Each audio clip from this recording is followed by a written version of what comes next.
สวัสดีพี่น้องปองป่ายเนาะลาวไทยต่างประเทศและกาซาวเครื่องเสียงทั้งหลายเนาะวันนี้ผู้ค้าสั่งซื้อเครื่องออนไลน์แล้วพี่น้องเครื่องกันไม้ฮอนเนาะมันจะฮอนได้มันจะกันได้ชำใดพี่น้องแล้วก็ทั้งในเอาจิแกะกล่องมาสั่งมาแหละแล้วเป็นอะไรจุกเป็นปกติบ่หรือว่าใดๆเนาะพี่น้องใครเบิ่งน้ำกันแล้วก็ไปลอกน้ำกันเนาะพี่น้องว่ามันจะกันฮอนได้ชำใดเนาะฟังน้ำกันเบิ่งน้ำกันพี่น้อง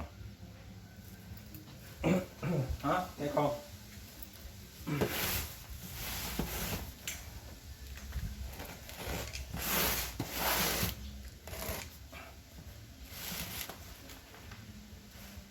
from here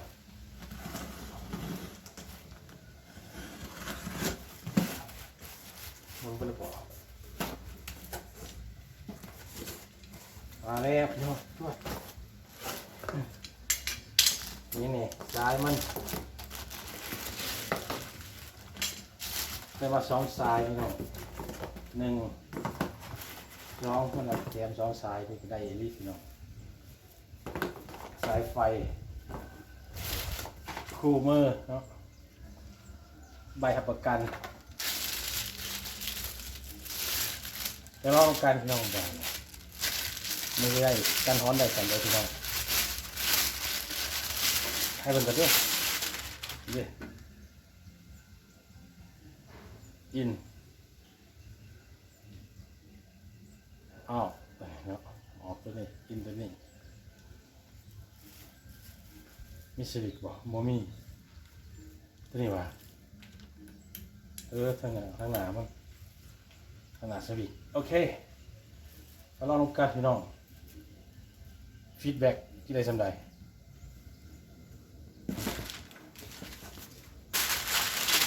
ลองกันวันนี้ครับอันไหนเราพี่น้องแกะกล่องมาเขาก็มาใส่เปิดฟังระเบิงเนาะใส่ไม้ใส่ยางระเบิงฟังระเบิงไปนะเอาลองเลยพี่น้องบันนี้เปิดไฟขึ้นจะได้บ่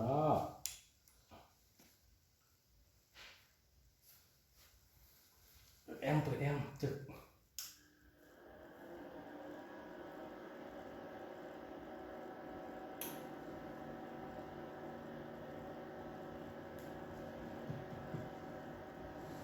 ลบ2 3 4ลบลบ1 2ลบ1 2 3 4ลบ1 2 3 4 5 6 7 8 9ลบ1 2 3 4 1 2 3 4 5 6 7 8ลบ2ลบ2 3 4 5 6 7 8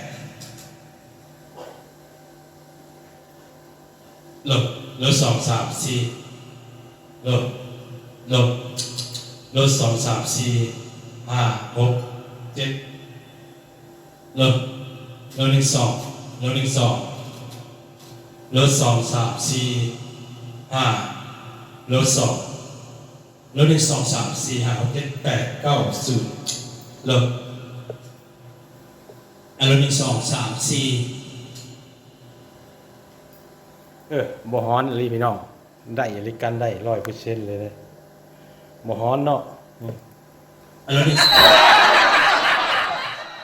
อันนี้2อันนี้2 3 4 5 6 7 8หวาน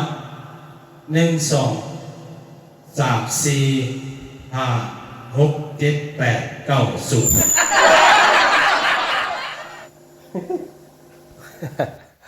0สรุปแล้วกันบ่ได้100%เนาะพี่น้องเนาะกันได้น้อยหนึ่งเนาะใครก็บ่มีอยู่เนาะกันได้อยู่50%เด้อเนาะเอาไปจ่อใส่นั่นเป็นลำโพงก็ดังคือเก่าพี่น้องอีกแต่ว่าอยู่ธรรมดาปกติอันจำเคยเห็นฮ้อนน่ะก็บ่ฮ้อนแล้วเนาะใช้ได้อยู่สมราคาเนาะราคา 1,000 บาทเนาะสวัสดีเลยพี่น้องขอลาไปก่อนพบกันใหม่ในคลิปหน้าพี่น้องคลิปนี้ก็มาลองกันไม่ฮ้อนกับพอใจชั้นนี้พี่น้องเนาะขอขอบใจทุกท่านที่เข้าชมเด้อกันไฟยังได้กะติดต่อมาก็ได้ผู้ขาซื้อให้ก็ได้เด้อพี่น้องเด้อราคาแพง1,000 ปลายเนาะ 2023นี่แหละพี่น้องเอ้ยเอ้าลาไปก่อนสบายดี